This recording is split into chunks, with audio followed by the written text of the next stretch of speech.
السلام علیکم ناظرین، پروگرام میں خوش آمدید۔ آج پنجاب کے اندر ڈی جی خان کے اندر ایک اور اندوناک واقعہ، دہشت گردوں نے سٹرائک کیا ایک مارکیٹ، اس کے ساتھ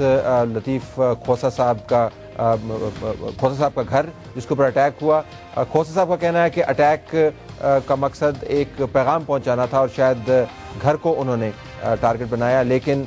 بعض تجزیہ نگاروں کا یہ بھی کہنا ہے کہ چونکہ مارکیٹ بھی اس اٹیک کے حلے میں آ گئی، 28 کے قریب شہادتیں ہوئیں، 100 کے قریب لوگ زخمی ہوئے۔ ایک پیغام بھی پہنچایا جا رہا ہے کہ پنجاب کیا پاکستان کا کوئی حصہ دہشت گردوں کی گرفت سے محفوظ نہیں ہے۔ پینلسٹ کا میں تعارف کرواتا ہوں، ہم ذرا تجزیہ کرنا چاہتے ہیں پنجاب کے اندر بڑھتی ہوئی دہشت گردی۔ ساؤتھ کے اندر ایک بہت بڑا واقعہ، ہمارے پاس یہاں پہ لیفٹیننٹ جنرل ریٹائرڈ عامر نواز صاحب موجود ہیں، فارمر ڈیفنس منسٹر ہینڈل کیا ہوا ہے انہوں نے، تجزیہ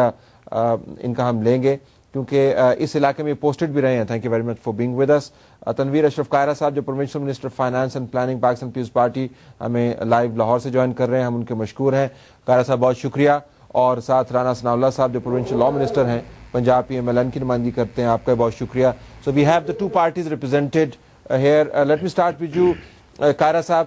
آپ کی اسیسمنٹ کیا ہے کہ آج کا جو واقعہ ہوا ڈی جی خان کو ہی کیوں چنا گیا، اور اس کی جو اہمیت ہے آپ کی نظر میں، آپ کی پارٹی کے نقطہ نگاہ سے بیسٹ منسٹر، وہ کیا ہے؟ جی دراصل آج کا جو واقعہ ہے بہت ہی افسوسناک واقعہ ہے، اور میں یہ سمجھتا ہوں کہ یہ خاص طور پہ ساؤتھ پنجاب میں یہ پہلا واقعہ ایسا ہوا ہے۔ اس سے پہلے آپ نے دیکھا لاہور اور راولپنڈی اور ان ایریاز کو ٹارگٹ کیا گیا، لیکن یہ ایک نئی شفٹ ہے کہ جو ساؤتھ پنجاب میں جس طریقے سے پہلے بھی کہا جا رہا ہے کہ وہاں پہ پہلے بھی حالات اتنے اچھے نہیں ہیں، وہاں پہ ایکسٹریمسٹ آلریڈی ایگزسٹ کرتے ہیں، کچھ ٹریننگ کیمپس بھی ہیں، اس کے اوپر پنجاب نے آلریڈی فوکس کیا ہوا تھا کہ جتنے بھی 4-5 ڈسٹرکٹس ہیں اس کو لا اینڈ آرڈر اور ٹیررزم اور اس کے کاؤنٹر ٹیررزم کے لیے پنجاب پولیس اور انٹیلیجنس ایجنسیز نے اس کے اوپر فوکس کیا اور اس کے اوپر آلریڈی کام کر رہے تھے۔ لیکن یہ ایک نیا شفٹ ہے اور بڑا ہی افسوسناک واقعہ، اور جس طریقے کا یہ واقعہ ہوا ہے، اور وہ بھی دوست محمد کھوسہ صاحب وہاں پہ موجود نہیں تھے اور ان کے گھر کے بالکل قریب، اور اس طرح مسجد شہید ہوئی اور اس طرح شاپس کے اوپر اٹیک ہوا، اور میں سمجھتا ہوں کہ ہمیں اس کے اوپر ابھی نئی اسٹریٹجی ہمیں بنانی پڑے گی۔ قائرہ صاحب، آپ نے بھی ابھی آپ نے 2 مرتبہ ذکر کیا کہ یہ ایک شفٹ ہے، ملتان کے اندر آلریڈی اٹیکس ہو چکے ہیں، تو اس طرح نہیں ہے کہ ساؤتھ جو پنجاب کا ہے وہ بچا رہا ہے دہشت گردی سے، لیکن ڈی جی خان کے واقعے کو آپ شفٹ کس حوالے سے گردان رہے ہیں کہ یہ پہلے جگہ تھی پیسفل تھی؟ وہ ایکچولی باؤنڈری ہے، پنجاب کی باؤنڈری ہے اور NWFP کے وہ بہت قریب ہے، اس لیے ہم یہ سمجھتے ہیں کہ وہ آلریڈی ہمیں جب آپریشن شروع ہوا تھا سوات کا، اس وقت سے ہی ہمارے وزیر اعلیٰ پنجاب نے ایک کمیٹی بنائی جسے وہ خود چیئر کر رہے تھے، اور اس کے اندر فوکس کیا گیا تھا کہ ہمیں اس کی جو ریئیکشن آئے گا، اور اس ریئیکشن کے لیے ہم 3-4 ماہ سے تیاری کر رہے تھے، لیکن آخر اس میں لمیٹیشن ہے گورنمنٹ کی بھی اور جتنی سیکورٹی ایجنسیز ہیں اس کی بھی، سوسائڈل اٹیکس کے خلاف۔ لیکن یہ سوسائڈل اٹیک نہیں تھا، اس میں جیسے آپ نے دیکھا کہ یہ گاڑی کے اندر یہ مواد تھا اور انہوں نے یہ بلاسٹ کیا، اور یہ جتنے لوگ شہید ہوئے بہت ہی قابل مذمت ہے، اور میں سمجھتے ہیں کہ جس طریقے سے ابھی یہ واقعات ہو رہے ہیں اور سول جو عوام کو اس کو اٹیک کیا جا رہا ہے، اس سے عوام بھی اب متحد ہو رہے ہیں اور عوام کی حوصلہ بھی بڑھ رہا ہے۔ اس کے امپیکٹ پہ ہم ابھی آتے ہیں، اس پہ امپیکٹ پہ بھی آتے ہیں، ذرا رانا ثناء اللہ صاحب سے پوچھتے ہیں۔ رانا صاحب، یہ کیا آپ کی پارٹی لیڈرشپ کے اوپر سردار کھوسہ کے گھر کے اوپر حملہ، ان کے بیٹے فارمر چیف منسٹر پنجاب، ان کی رہائش گاہ کے اوپر حملہ، کیا یہ P M L N political leadership specific attack ہے، یا آپ کے خیال میں ان رینڈم اٹیکس کا حصہ ہے جس کا مقصد محض خوف و ہراس پھیلانا ہے، اور اس کے نتیجے میں اگر کوئی بڑا ہائی ویلیو ٹارگٹ دہشت گردوں کے حوالے سے اگر کوئی مل جائے تو وہ ایک اضافی ان کے خیال میں بینیفٹ ہوگا؟ دیکھیں، یہ اس میں تو کوئی شک نہیں کہ جو اس سے پہلے اٹیک ہوئے ہیں، ملتان میں ہوا ہے اور اس کے بعد مون مارکیٹ لاہور میں ہوا ہے، یہ تسلسل تو وہی ہے، لیکن یہ بات بھی بالکل بڑی واضح ہے کہ یہ جو اٹیک ہے یہ سردار ذوالفقار خان کھوسہ صاحب کے گھر کے اوپر اور جو مارکیٹ تھی اس کے ساتھ ملک، تو یہ اس پہ ہوا ہے، اور یہ اسے آپ پی ایم ایل این یا ایک گورنمنٹ کے بڑے اہم رکن ہونے کے حوالے سے آپ اسپیسیفک فوکس جو ہے وہ کہہ سکتے ہیں، لیکن اس کا بنیادی مقصد جو ہے وہ وہی ہے کہ عوام میں جو ہے وہ خوف و ہراس پھیلایا جائے اور پینک جو ہے وہ کریٹ کی جائے. اور میں سمجھتا ہوں کہ اس سے دہشت گرد اور یہ شدت پسند جو ہیں وہ جو مقاصد حاصل کرنا چاہتے ہیں وہ انشاءاللہ حاصل نہیں ہو رہا ہے، بلکہ اس سے لوگوں میں ایک یعنی جرت، ایک حوصلہ، ایک اویئرنیس اور ایک زیادہ یعنی جو ایک یکسوئی ہے ان لوگوں کے خلاف اور نفرت جو ہے اس میں اضافہ ہوا ہے. اور اب وہ لوگ جو کبھی ان کی کسی نہ کسی انداز سے ان کی حمایت کرنے کی اور کنفیوژن پھیلانے کی کوشش کرتے ہیں، اب ان کی بھی زبان جو ہے وہ لڑکھڑاتی ہے کہ وہ، لیکن اس کے ساتھ ساتھ پریشانی کی بات تو ہے. Let me bring in general صاحب ایٹ دس پوائنٹ ٹائم. آپ نے وہاں پہ سرو کیا 1969 کے اندر، پھر آپ شاید 1994 میں مجھے بتا رہے تھے آپ وہاں پر تھے ایز اے بریگیڈ کمانڈر. آپ ایریا کو سمجھتے ہیں. ناظرین اس وقت میپ بھی دیکھ رہے ہوں گے.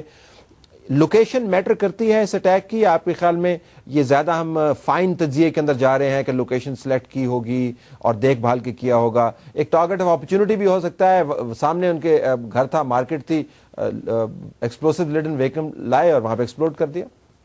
طلعت شکریہ مجھے انوائٹ کرنے کا. ڈیرہ غازی خان ہے تو صدرن پنجاب ہی کا حصہ ہے، لیکن اس کو 3 راستے آتے ہیں. ایک ڈیرہ اسماعیل خان، وہوہ اور تونسا، اور یہ ڈیرہ غازی خان جو فرنٹیئر سے آتا ہے. دوسرا رکھنی اور لورا لائی جو بلوچستان سے راستہ آتا ہے، اور تیسرا یہ ملتان سے جاتا ہے. تو یہ تقریباً جیسے منسٹر صاحب کہہ رہے تھے یہ بارڈر ایریا کا ایک سٹی ہے. ایک کوشش یہ پچھلے 3 اٹیکس جو ہوئے ہیں، مون مارکیٹ والا اور ملتان والا اور ابھی یہ ایک امپریشن دینے کی کوشش کی جا رہی ہے کہ اس کا پھیلاؤ آ رہا ہے دہشت گردی کا، اور وہ صدرن پنجاب تک یہ پھیلاؤ جا رہا ہے. ہمارے ساتھ کسی نے یہ لیڈز تو شیئر نہیں کی کہ کسی نے اون کیا ہے یا نہیں، یا حکومت کے پاس جو مشتبہ لوگ پکڑے ہوئے ہیں ان میں سے کوئی ان کو اشارے مل رہے ہیں کہ ان دھماکوں کے پیچھے کون ہے. لیکن ڈیفینیٹلی جو بھی اس کے پیچھے ہے وہ ایک تو یہ امپریشن دینے کی کوشش کر رہا ہے کہ یہ دہشت گردی میں پھیلاؤ آ رہا ہے.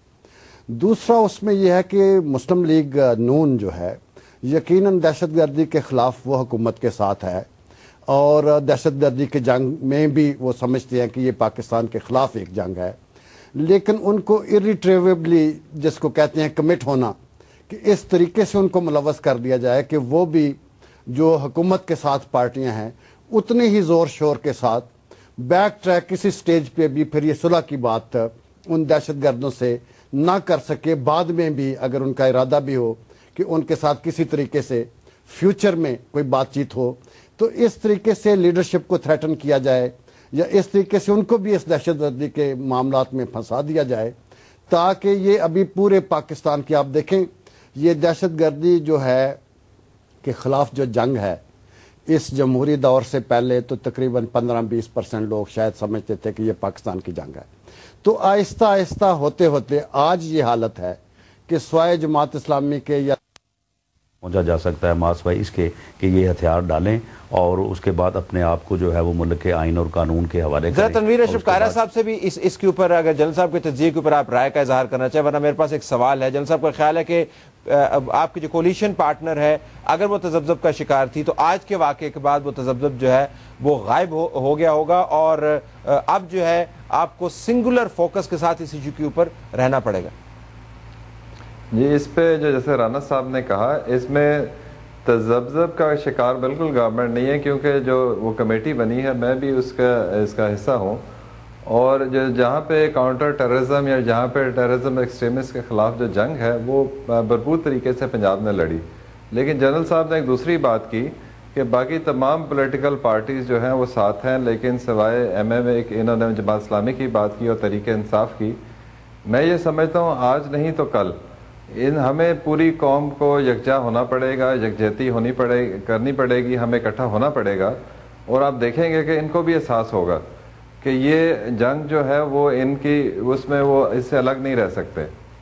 ہم سب کو اکٹھے ہو کے اس جنگ کا جب ہم سامنا کریں گے، مقابلہ کریں گے، اور مجھے یقین ہے کہ پوری قوم، عوام، پولیٹیکل پارٹیز اور ہماری فوج اور تمام ادارے جب اس کا سامنا کریں گے اور کر رہے ہیں تو انشاءاللہ ہم